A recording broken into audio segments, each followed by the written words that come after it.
ಆತ್ಮೀಯ ಬಂಧುಗಳೇ, ಶ್ರದ್ಧೆಯ ತಂದೆ ತಾಯಂದಿರೇ, ನಲ್ಮೆಯ ಸಾಹಿತ್ಯಾಭಿಮಾನಿಗಳೇ, ಈ ಪ್ರಪಂಚದಲ್ಲಿ ಅನೇಕರು ಪಂಡಿತರು, ಅನೇಕರು ವಿದ್ವಾಂಸರು, ಅನೇಕರು ಶಾಸ್ತ್ರಿಗಳು, ಅಂದರೆ ಶಾಸ್ತ್ರವನ್ನು ಓದಿಕೊಂಡಿರುವಂತಹ ಮಹನೀಯರು ಇದ್ದಾರೆ.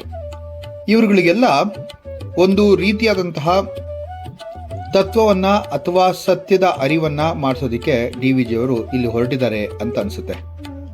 ಇಲ್ಲಿ ಪಂಡಿತರಾಗಲಿ, ಶಾಸ್ತ್ರಿಗಳಾಗಲಿ, ವಿದ್ವಾಂಸರಾಗಲಿ ಹೇಗೆ ಅವರು ತಮ್ಮ ಪ್ರತಿಪಾದನೆಯನ್ನು ಜನರ ಮುಂದೆ ಮಂಡಿಸಬೇಕು ಎಂಬಂತಹ ವಿಚಾರವನ್ನು ಇಲ್ಲಿ ಬಹಳ ಸೂಚ್ಯವಾಗಿ DVG ಅವರು ಹೇಳ್ತಾರೆ. ಪಾಂಡಿತ್ಯವನ್ನು ಪ್ರತಿಪಾದಿಸುವ ಪಂಡಿತರಿಗೆ, ಶಾಸ್ತ್ರಗಳನ್ನು ಓದಿಕೊಂಡಿರುವ ಶಾಸ್ತ್ರಿಗಳಿಗೆ ತಮ್ಮ ತಮ್ಮ ಕೆಲಸದ ಮತ್ತು ಗುರುತರವಾದ ಜವಾಬ್ದಾರಿಯನ್ನು ಹೇಳುವಂತಹ ಕಗ್ಗ ಇದಾಗಿದೆ. ಈ 49ನೇ ಕಗ್ಗ ಹೀಗಿದೆ.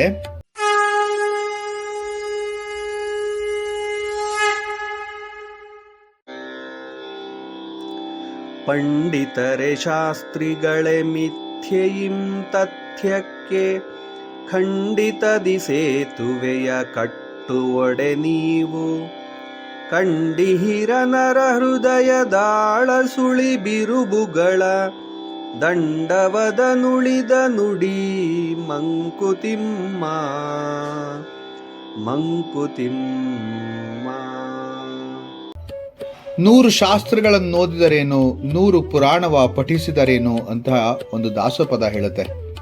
ಪ್ರಮುಖವಾಗಿ ಯಾವ ವಿಚಾರವನ್ನು ಕೂಡ ಸುಮ್ಮನೆ ಯಾರೋ ಹೇಳಿದ್ರು ಅಂತ ಹೇಳಿ ನಂಬೋದಲ್ಲ.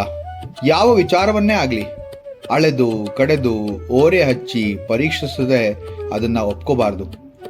ಅವರಿವರು ಹೇಳಿರುವಂತಹ ವಿಚಾರವೇ ಸತ್ಯ, ಅದೇ ನಮ್ಮ ಒಂದು ದಾರಿದೀಪ ಎಂಬಂತಹ ಒಂದು ಮೂಢನಂಬಿಕೆಯನ್ನು ನಾವು ಇಟ್ಕೋಬಾರ್ದು. ಹಾಗಿಟ್ಕೊಂಡಾಗ ಅದು ನಮ್ಮ ಅಸ್ತಿತ್ವವನ್ನು, ನಮ್ಮ ಇರುವಿಕೆಯನ್ನು ಹೋಗಲಾಡಿಸ್ಬಿಡುತ್ತೆ. ನಮ್ಮ ಅನುಭವದ ವಿಚಾರಕ್ಕೆ ಬೆಲೆ ಕೊಡದೆ ಹೋದಾಗ ನಾವುಗಳು ಬೇರೆಯವರು ಹೇಳಿರುವಂತಹ ವಿಷಯವೇ ಸರಿ ಎಂಬಂತಹ ಒಂದು ಮೂಢ ನಂಬಿಕೆಗೆ ಒಳಪಟ್ಟು ಮೂಢರಾಗೋಗ್ತೀವಿ. ಸತ್ಯಂ ವದ ಧರ್ಮಂ ಚರ ಎಂದೇನೋ ಹೇಳಿರೋದು ಸತ್ಯ. ಆದರೆ ಸುಳ್ಳಿನಿಂದ ಸತ್ಯದವರೆಗೆ ಕೆಲವರು ಕಟ್ಟಿರುವ ಸೇತುವೆ ನಿಜವಾದ್ದೋ, ವಾಸ್ತವವೋ ಅಥವಾ ಮಿಥ್ಯಾಶ್ರಿತವೋ ಅಂತ ತಿಳ್ಕೋಬೇಕು. ಈ ಕಗ್ಗದಲ್ಲಿ ತುಂಬ ಸೂಚ್ಯವಾಗಿ ಹೇಳ್ತಾರೆ DVG ಅವರು. ಹೃದಯ ರುಚಿ ಚೋದ್ಯ ಎಂಬಂತಹ ಶೀರ್ಷಿಕೆ ಅಡಿಯಲ್ಲಿ ಬಂದಿರುವಂತಹ ಈ ಪದ್ಯ ಬಹಳ ಸುಂದರವಾಗಿ ಹಾಗೆ ಬಹಳ ವಿವೇಚನಾತ್ಮಕವಾಗಿದೆ. ವಿದ್ವಾಂಸರೇ ಮತ್ತು ಶಾಸ್ತ್ರಿಗಳನ್ನು ಬಲ್ಲವರೇ, ಸುಳ್ಳಿನಿಂದ ನಿಜಕ್ಕೆ ನೀವು ಸೇತುವೆಯನ್ನು ಕಟ್ಟುವಾಗ ಮನುಷ್ಯನ ಹೃದಯದ ಆಳ, ಸುಳಿ ಮತ್ತು ಕಾಠಿಣ್ಯಗಳನ್ನು ಕಂಡಿರುವಿರಾ? ಇಲ್ಲವಾದಲ್ಲಿ ನಿಮ್ಮ ಪಾಂಡಿತ್ಯ ಮತ್ತು ಶಾಸ್ತ್ರಜ್ಞಾನಗಳೆಲ್ಲವೂ ವ್ಯರ್ಥ ಅಂತ ಹೇಳ್ತಾರೆ. ನೋಡಿ, ಪಂಡಿತರೇ ಶಾಸ್ತ್ರಿಗಳೇ ಮಿಥ್ಯೆಯಿಂ ತಥ್ಯಕ್ಕೆ ಖಂಡಿತದಿ ಸೇತುವೆಯ ಕಟ್ಟುವಡೆ ನೀವು ಕಂಡಿಹಿರ ನರ ಹೃದಯದಾಳ ಸುಳಿ ಬಿರುಬುಗಳ ದಂಡವದ ನುಳಿದ ನುಡಿ ಮಂಕುತಿಮ್ಮ ಅಂತ ಹೇಳಿದ್ರು.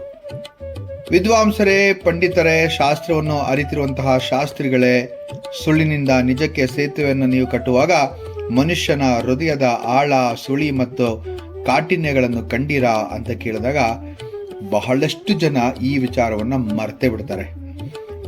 ಒಂದು ಕಡೆ ಒಬ್ಬ ಸುಂದರವಾದಂತಹ ಮಾತನ್ನ ಒಬ್ಬ ಕವಿ ಹೇಳ್ತಾನೆ. ಸತ್ಯ ಇನ್ನು ಮೈಮರೆತು ಈಜುತ್ತಾ ಇತ್ತು.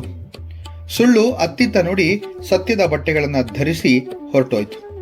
ಸಾಕಷ್ಟು ಸಮಯದ ನಂತರ ಸತ್ಯ ಮೇಲೆದ್ದು ಬಂದಾಗ ಅದರ ವಸ್ತ್ರಗಳೇ ಇರಲಿಲ್ಲ. ಸತ್ಯಕ್ಕೆ ಸುಳ್ಳಿನ ವಸ್ತ್ರ ಧರಿಸಲು ಹಿಂಸೆ ಅನಿಸುತ್ತೆ, ಅಸಹ್ಯ ಅನಿಸುತ್ತೆ. ಹಾಗಾದ್ರೆ ಸತ್ಯ ಏನ್ ಮಾಡ್ತು? ಸ್ವಲ್ಪ ಯೋಚನೆ ಮಾಡಿ. ಎಷ್ಟು ಚೆನ್ನಾಗಿ ಸತ್ಯ ಮಿಥ್ಯದ ವಿವರಣೆಯನ್ನು ಕೊಟ್ಟಿದ್ದಾರೆ ನೋಡಿ ಈ ಒಂದು ಕಗ್ಗದಲ್ಲಿ. ಎಲ್ಲರೂ ಹೇಳೋ ಹಾಗೆ ಪುಸ್ತಕದ ಬದನೆಕಾಯಿ ಇಂದಲೇ ಪ್ರಪಂಚ ಅಲ್ಲ. ಮಹಾಭಾರತದಲ್ಲಿ ಸುಳ್ಳನ್ನ ಅವಲಂಬಿಸಿ ಧರ್ಮ ಸ್ಥಾಪನೆ ಮಾಡಿದ ಉದಾಹರಣೆ ನಮ್ಮಲ್ಲಿದೆ. ಅಂದ್ರೆ ಸುಳ್ಳು ಬೇಕು ಅಂತ ಹೇಳದ್ದಲ್ಲ.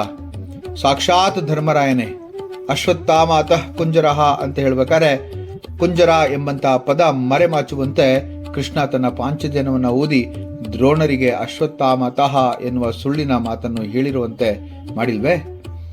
ಅಂದ್ರೆ ಸುಳ್ಳನ್ನು ಹೇಳ್ಬೋದ? ಹಾಗಾದ್ರೆ ಇಲ್ಲ.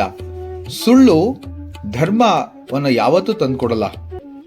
ಸುಳ್ಳಿನ ಅರಮನೆಯನ್ನ ಕಟ್ಟಿ ಬೇರೆಯವರನ್ನ ದಾರಿ ತಪ್ಪಿಸುವವರಿಗೆ ಈ ಸಮಾಜದಲ್ಲಿ ಅಥವಾ ಹಿಂದಿನದಿಂದಲೂ ಕೂಡ ಯಾರೂ ಕಮ್ಮಿ ಇಲ್ಲ. ಹಾಗೆ ಸರಿ ಸತ್ಯದ ಅರಿವನ್ನ ಪರೀಕ್ಷಿಸದೆ ಆ ಸುಳ್ಳಿನ ಗಂಟನ್ನೇ ನಂಬುವವರೆಗೂ ಕೂಡ ಈ ಸಮಾಜದಲ್ಲಿ ಕಮ್ಮಿ ಏನಿಲ್ಲ. ಎಲ್ಲಿಯ ತನಕ ಮನುಷ್ಯ ತನ್ನ ಅನುಭವವನ್ನ ತನ್ನದಾಗಿಸಿಕೊಂಡು ಅದರಿಂದ ಜನಿತವಾದ ವಿಚಾರವನ್ನ ಶಾಸ್ತ್ರದ ವಿಚಾರಕ್ಕೆ ಹೊಂದಿಸಿ ಪರಾಮರ್ಶಿಸಿ ತನ್ನ ಜೀವನದಲ್ಲಿ ಅಳವಡಿಸಿಕೊಳ್ತಾನೋ ಆ ದಿನ ಆತನ ಸಾರ್ಥಕತೆ ಮತ್ತೆ ಆತನಿಗೆ ಪರಮಾರ್ಥದ ಒಂದು ಅರ್ಥ ಗೊತ್ತಾಗತ್ತೆ. ಶಾಸ್ತ್ರಿಗಳಿಗೆ, ಪಂಡಿತರಿಗೆ ಇಲ್ಲಿ ಡಿ.ವಿ.ಜಿ ಅವರು ಒಂದು ತಿಳುವಳಿಕೆಯನ್ನ ಇಟ್ಟಿದ್ದಾರೆ ಅಂತಾನೆ ಹೇಳ್ಬೋದು. ನೀವು ಮನುಷ್ಯರ ಹೃದಯದ ಅಂತರಾಳವನ್ನ ಗಮನಿಸಿದ್ದೀರಾ? ಅವರ ಭಾವನೆಗಳನ್ನ ಅರಿತಿದ್ದೀರಾ? ಅವರ ಕಾಠಿಣ್ಯಗಳನ್ನ ಅಂದ್ರೆ ಕಠಿಣ ಪರಿಸ್ಥಿತಿಯನ್ನ ಅರಿತಿದ್ದೀರಾ?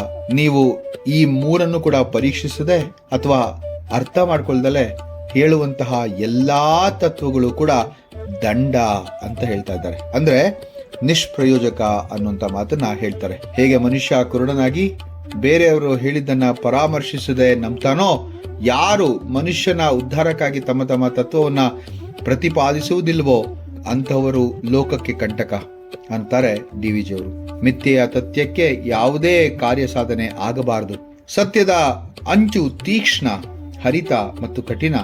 ಅದನ್ನು ಪಡೆಯಲು ಮಿಥ್ಯ ಅಂದ್ರೆ ಸುಳ್ಳಿನ ಆಶ್ರಯ ಪಡೆಯಬಾರದು ಅಂತಿದ್ದಾರೆ ಡಿ.ವಿ.ಜಿ ಅವರು. ಎಷ್ಟು ಸುಂದರವಾದಂತಹ ಕಗ್ಗ ಇದಾಗಿದೆ. ಮುಂದಿನ ಕಗ್ಗದೊಂದಿಗೆ ಮತ್ತೆ ಭೇಟಿಯಾಗ್ತೇನೆ. ನಮಸ್ಕಾರ.